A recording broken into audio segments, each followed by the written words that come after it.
Well, we saw the startling numbers, I think, from the August immigration. I talked about that illegal immigration. I talked about that last week.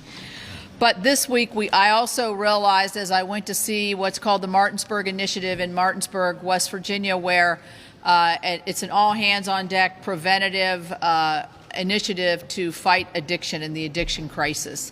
The numbers that were released, 111,000 Americans lost their lives to fentanyl overdoses last year.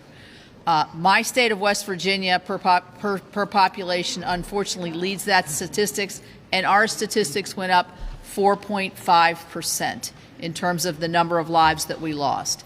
So as we look at this potential for a government shutdown, if we look at the alarming numbers at the border, what we're faced with is what the leader says. We're faced with asking our Border Patrol agents who are totally overrun, we're asking them to do more now, but now we could be asking them, or they could be asked to work and not receive a paycheck.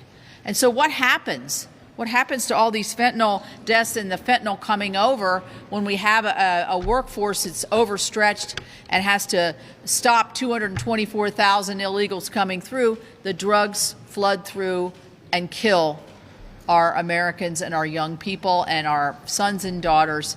And it's just a human crisis that we have here. So we got to keep the government running. We've got to pay and figure out a way to enforce the border. I think it would be a great place to put it on a CR to have more border protection. I'm absolutely for that. But at this point right now, 77% of the American people do not believe we should shut the government down, and I'm in that 77%.